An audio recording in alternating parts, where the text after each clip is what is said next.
Plot twist. This is your success story, and I'm about to prove it to you. Welcome, friends, to FYF Fridays, the show where we talk about random topics that my friends, my family, and even strangers on the internet have sent in. Lights, camera, action. That's what I think of when someone mentions being successful. Back in the Philippines, we grew up in my grandma's house. We had a solid tin roof and we had just wooden walls. So when the rainstorm would come, it would be so loud, you have the best sleep of your life. But I can still distinctly remember these kids living across the street, and I'm sure they barely had any clothes, and they were probably living in huts. I was obsessed with watching TV when I was younger, and the lavish life that all these celebrities live, I'm not gonna lie, that's the life I wanted. And no, we didn't really suffer, but when you're a kid and you see something on TV that's super exciting, you kind of envision that for yourself. I forgot my trophies. Hold on. Listen, I still want my Oscar, but this is what I have right now. Hold on. Does it look nice?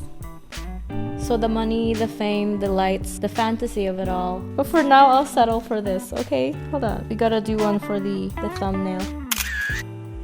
That's what I thought success looked like. So someone asked me recently, what is the one thing you do that makes you feel like you are successful in life? I obviously got flashbacks of the private jets, the shopping spree, and the movie premieres that little Fika was going to. But I had to pause because grown-up Fika, I know she knows better. She knows that my version of success won't look like yours. And for the longest time, I didn't have an answer to this, or I had the wrong answer really.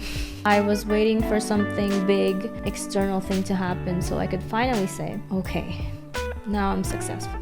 And I have Filipino parents, and if you know, you know. I'm not a nurse though. But success doesn't work like that, at least not the kind that actually matters. So let's talk about it. The definition of success is the accomplishment of a specific goal or a favorable outcome. Growing up, it was all about finish school, get a high-paying job, then marry, then have kids, all in that order. Being surrounded by that all your life makes you feel like that's the only way to be successful. And how heartbreaking is that if you ever feel like you'll never achieve one of those?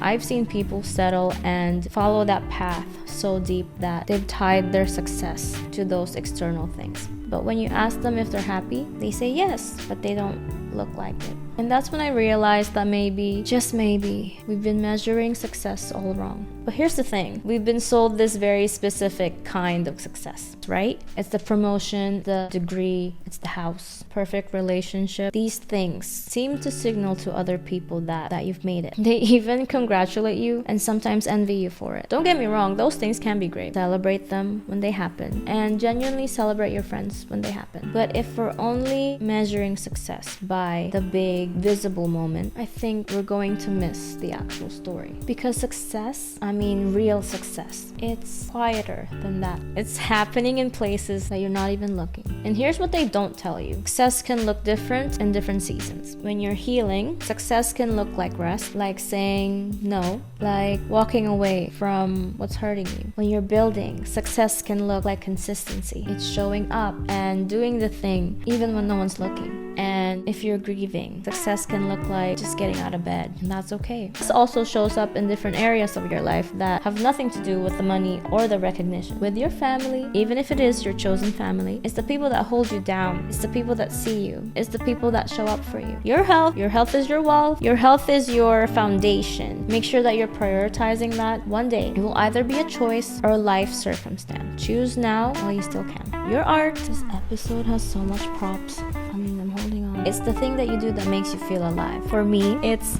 boxing, editing, even if it's just making friendship bracelets or making a matcha bowl from pottery class. Look how cute she is. For you, it might be crocheting, sewing, cooking, skiing. I have a friend that crocheted me a big blanket, and it's my favorite thing. This is just so cozy. And I want to give a shout out to her because she's been the biggest supporter with these episodes.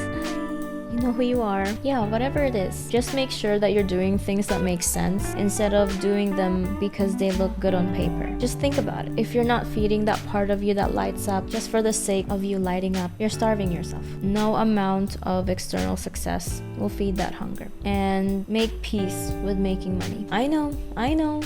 It's really nice. but it's not everything. I know someone who hit 6 figures and told me that they thought they would feel different, that they would feel enough. They said that they would be an idiot if they didn't take this promotion, but they were burnt out and lonely. Couldn't really remember the last time they did something just because it made them happy. I don't think that they knew what their happy was anymore. So yeah, that kind of success without peace, it's a hard no for me. It just sounds like exhaustion with a bigger paycheck, with a little hint of anxiety, like a little.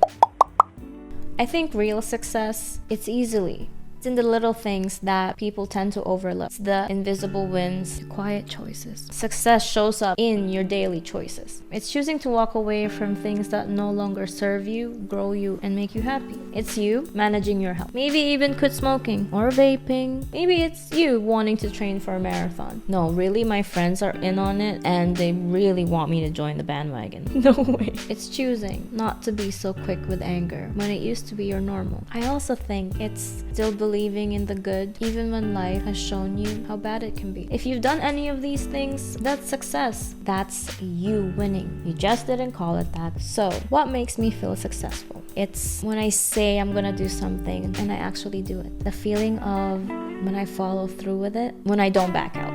Like when I went skydiving, and even though I was terrified, I did it anyway. I make this joke that I didn't technically jump out of the plane, that it was the instructor, just so I could kind of justify that I'm not a crazy person. Seeing everything up there kind of makes you feel like nothing really matters. Not the little petty things anyways. Yeah, it was about keeping a promise to myself. It's proving people who doubt me wrong. Breaking out of that box that they put me in. Surprise, motherfucker! Not today. It's that I still have my joy. Okay, I know those are 3 things, but they all lead to one thing. It's the absolute pursuit of myself. Whatever that looks like, wherever it leads me, as long as it aligns with me, with style of course. Because if I'm gonna live my best life, I'm gonna do it with flair. Like Maya Angelou energy, you know? That is success. I am successful, and so are you. And that's it, friends. If this episode made you rethink what success actually means, or it gave you permission to celebrate your quiet wins, share it with someone who needs to hear it. Tag me, message me, tell me the one thing that you do that makes you feel like you're being successful in life. I genuinely want to know. If you haven't already, this is episode 3 of my Fuck Yeah Friday series, where we talk about random things because fuck yes, it's Friday and it's also Halloween. So this is my outfit. Can you guess who I am? Until next time, keep writing your success story. Even if no one else sees it, I love you and goodbye.